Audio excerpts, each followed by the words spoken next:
Friends, I'd like to talk about storytelling, and hopefully you will forgive me for the settings here. I'm at the playground with my kids, and I don't have ability to always to use the studio for my personal blog, so I film as I can where I can.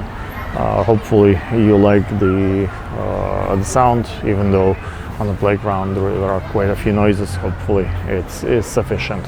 So when you're telling a story, the vision is important.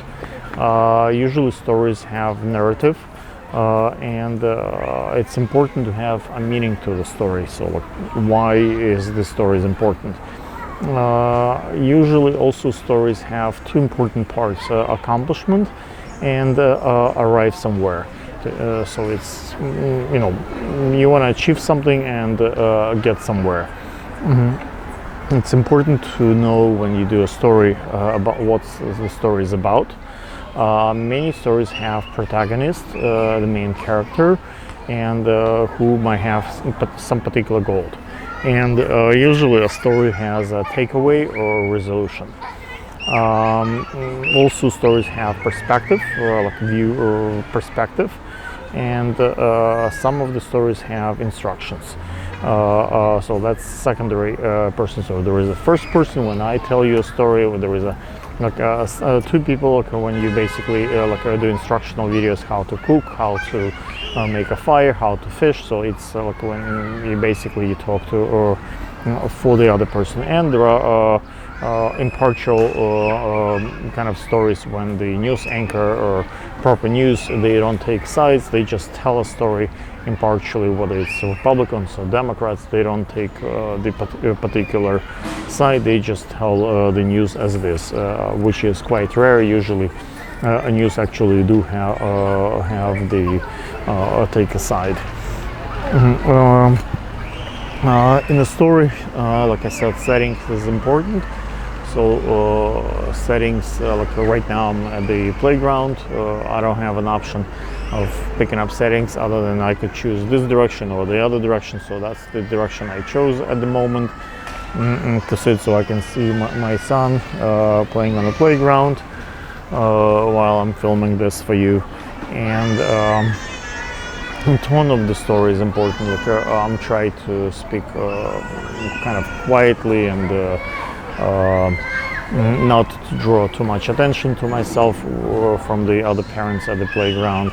So kind of invasive and slow down, so it doesn't seem like a way too invasive, but it's probably quite boring to watch. Why my greater purpose? Well, it's important to show why this story is important, why my story is more important than others. I think telling a story for YouTuber like me is important, so I try to learn about storytelling. In a story, a conflict is one of the major parts of it. If you I have a conflict right now, whether I should practice that and try to get again and again until I nail it, or just have very little time and just first take whatever I have time, will record and you guys can listen. A dilemma in the story, usually it could be a person against person, me against myself. Everybody question themselves. It could be a conflict against bigger than themselves, let's say earthquake or a tsunami or some kind of aliens or something that's bigger than life. So it could be just regular human being against bigger forces. And it could be a person against person, so it's usually someone popular and positive versus antagonist, someone negative. So it's light against darkness in the conflict between good and evil. Telling a story, emotions is important, so it's important to feel something.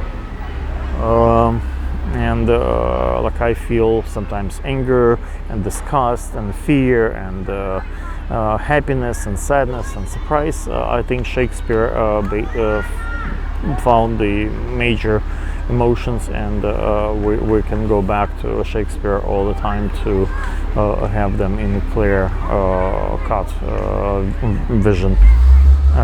Makes me feel something, makes me feel love, makes me feel like that stakes are high. So all those emotions kind of important to portray in the story. Anticipation is important at the story.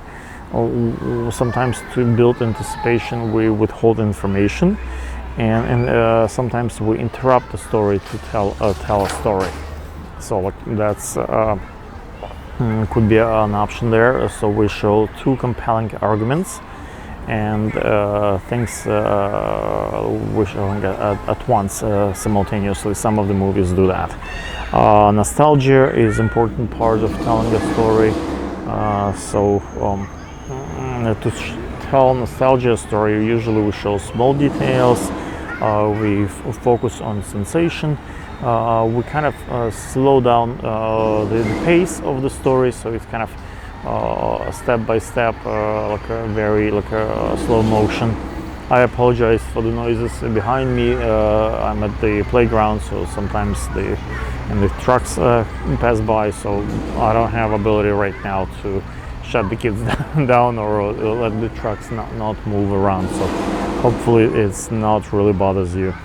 There is also anxiety at the story. Sometimes it's too much, build momentum and confusion. The hook at the story is important. Hopefully I'll get my coffee and maybe I can clear my throat. So the hook is important because this is something that you want to tell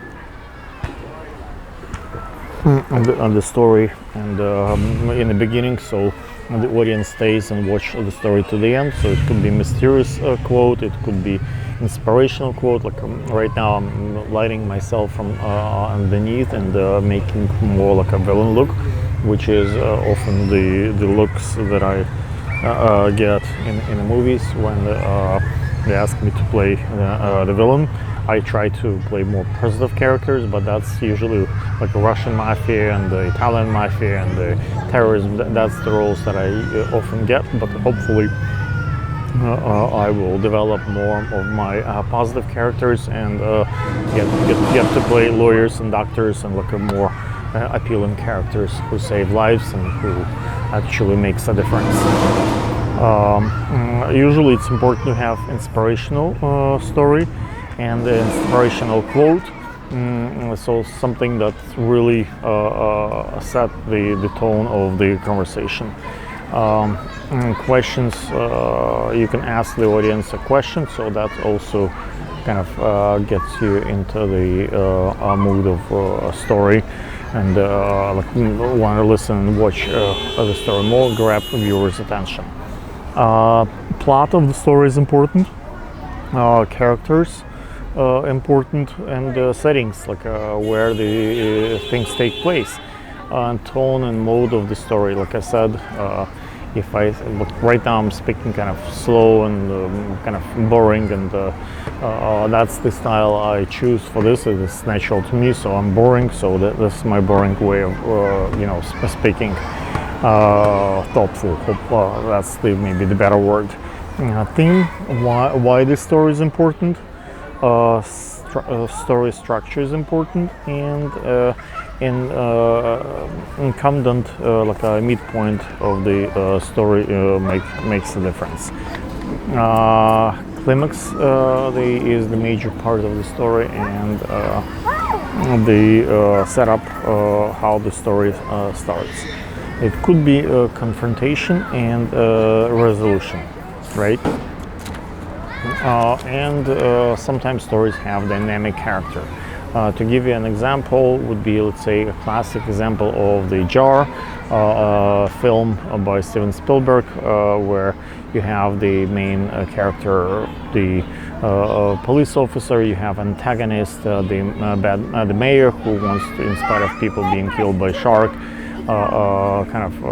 kill. Well, I would say antagonist is more like the shark is, because shark is eating the people, but Mayor is kind of not so nice character, even though he has his own kids and he has internal conflict with himself. And there is a dynamic character, the guy, the scientist who helps to deal with the shark. So basically, the stakes rise when the shark kind of sinks the boat, and everything is kind of thought is all is lost. And then they come with a new approach when they realize that he puts the kind of bottle of gas, squeezed gas in a shark mouth, and builds momentum to the moment when he shoots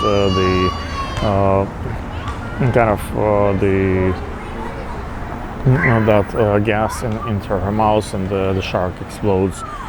So usually at the end we have a nice resolution when the protagonist goal achieved. The human eating shark is killed, and we have, I think it was a nice improvisation, but it's like first 30 seconds is like building the plot, next 30 minutes, first 90 minutes building the plot, next 30 minutes it's me basically what's going on, and the last 30 minutes is basically a resolution. So it's kind of broken down really minute by minute. I think theme why it's kind of a nice way of saying why do you want to tell that story. You want to talk about plot, the goal, the tone of the story, so kind of smooth and relaxed and like active and stuff. Hooks kind of require angle. How do you hook the audience to the story? Like I said, the emotions we discussed earlier at the stories, emotions are very important. Aesthetic of the story, and how it feel and look is important. Subject matter of the story matters. I would say originality and personality really makes the difference at the story. And basically, kind of traditional formula for your truth is originality plus the authenticity. Be vulnerable, considered to be important part of the story. That's when people produce a little bit of empathy and sympathy for the story and the people involved. Try to show your eyes to the kind of eyes access to the soul. So hopefully you can see my eyes now with a little bit of more light. And Jenna Marbles and Anna Champala and Stanley Kubrick are the good examples of great storytellers. Like Jenna Marbles has over 19 million subscribers, so it's on YouTube, so it's certainly an accomplishment.